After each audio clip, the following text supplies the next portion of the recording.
नश्वरता से अमरता। यह संसार गहन जंगल है जिसका कोई और छोर आज तक किसी ने नहीं जाना है। गीता 15:3। इस संसार में सब कुछ नश्वर और विनाशशील है। भगवान ने हमारी इंद्रियों को बहिर्मुख कर रखा है, इस कारण हम सिर्फ अपने बाहर के संसार का ही अनुभव करने में सक्षम है। बाहरी दुनिया स्वप्न के समान है, वास्तविकता कुछ नहीं। अब हम कुछ विचार करते हैं। जब हम जन्म लेकर संसार में आए तब उससे पहले हमारे इस भौतिक शरीर का अस्तित्व कहाँ था? अर्थात इसका कोई अस्तित्व नहीं था। जब हम इस शरीर को छोड़कर इस दुनिया से प्रयाण कर जाएंगे, उसी क्षण हमारा यह स्थूल शरीर पंच तत्व में विलीन हो जाएगा। तब सवाल उठता है कि जो वस्तु जन्म से पहले नहीं है, मृत्यु के बाद नहीं है, फिर उसका अनुभव वर्तमान में हम क्यों और कैसे कर रहे हैं? इसका जवाब एकदम सरल है। देखिए, जब हम अपने शरीर को आईने में देखते हैं तो वहां भी एक शरीर दिखता है, लेकिन क्या वह शरीर वास्तव में होता है? अर्थात नहीं होता, फिर भी दिखाई देता है। बस उस जगत के रचने वाले जादूगर की यह माया की विलक्षणता है कि जो नहीं है, दिखता है। माया का वर्णन करने में कोई भी सक्षम नहीं है। अंधेरा कोई वस्तु नहीं है, सूर्य का अभाव ही अंधेरा कहा जाता है। अपने स्वरूप का अज्ञान ही संसार है। दुनिया में बड़े से बड़ा महात्मा भी क्यों न हो, वह भी माया से पूरी तरह से मुक्त नहीं होता। यदि हम अपने पुराणों की तरफ नजर डालें तो देखेंगे कि भरत, ऋषभ, अम्बरीश, पृथु आदि भगवान के महान भक्तों ने भी अपने को मुक्त करने के लिए संसार जाल से दूर जंगल का आश्रय लिया। सुखदेव स्वामी और काकभूसुड़ी को छोड़कर आज तक माया से मुक्त कोई नहीं हुआ है। ये ही दो ऐसे आदर्श हमारे सामने हैं जिन्हें भगवान ने अपनी माया से पूरी तरह मुक्त किया था। थोड़ा और गहरे चलते हैं। हमारा शरीर 5 कोशों से निर्मित है, यह हम सभी जानते हैं। इसमें पहले से 5वें कोश उत्तरोत्तर एक दूसरे से श्रेष्ठ है। इनके अलावा हमारा सूक्ष्म शरीर, जिसे वेदांत में लिंग शरीर कहते हैं, 10 इंद्रियां, मन, बुद्धि, चित्त और अहंकार इस स्थूल शरीर का आधार है। लेकिन वह लिंग शरीर भी जिसके आधार पे टिका है, उसे ही हम ब्रह्मा कहते हैं। ब्रह्मा ही समस्त जगत का एकमात्र आधार है। सृष्टि के समय उस ब्रह्मा ने अव्यक्त प्रकृति को महत में प्रकट किया। यह महत ही मन रूप से जाना जाता है। यह महत ही संपूर्ण विश्व के मन की समष्टि कही जाती है। महत से अहंकार प्रकट हुआ और अहंकार से शब्द तन्मात्रा प्रकट हुई। शब्द से फिर उसके अनुभव करने वाले कर्ण और दिशाएं प्रकट हुई। शब्द से आकाश प्रकट हुआ जो सबका आश्रय है। आकाश पर प्राण के प्रतिक्रिया से उसके अणुओं और परमाणुओं में घर्षण हुआ, जिससे वायु प्रकट हुआ। वायु का अनुभव कराने वाली स्पर्श तन्मात्रा से त्वचा का उद्भव हुआ।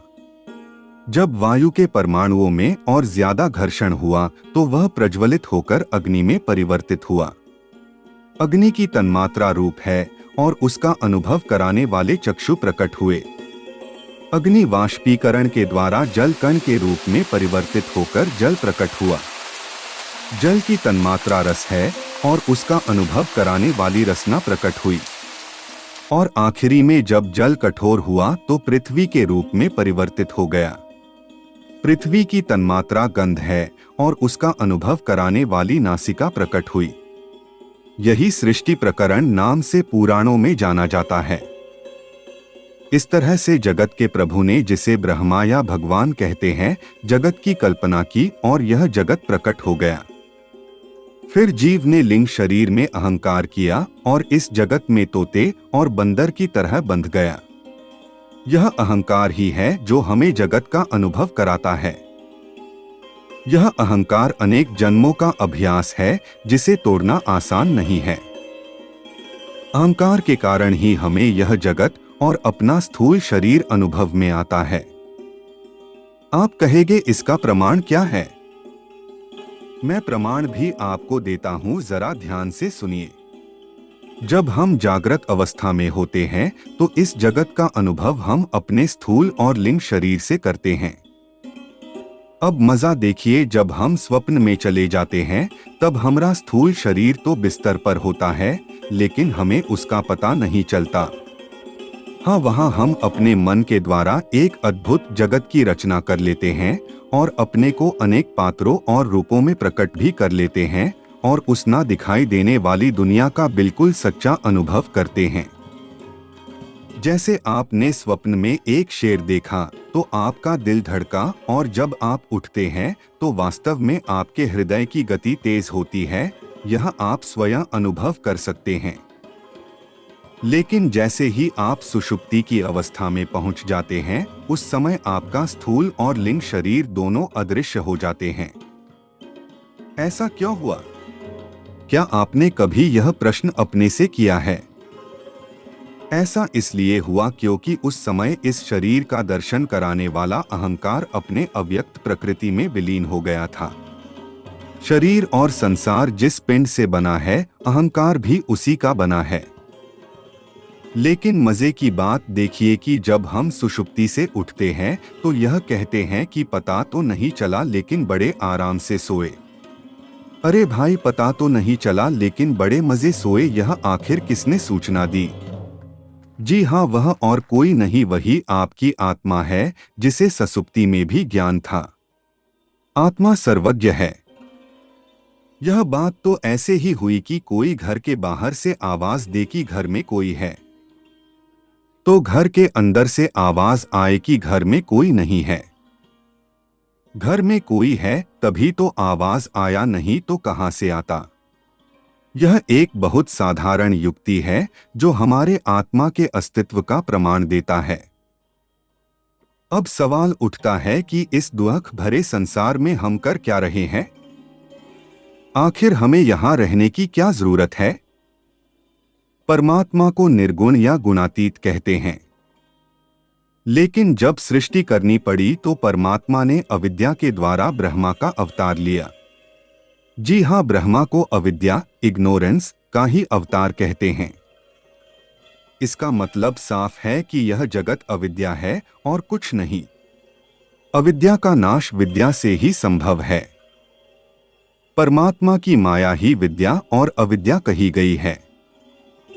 ईश्वर विद्या माया का स्वामी है, यह सत्वगुण प्रधान है और जीव अविद्या माया के वशीभूत है।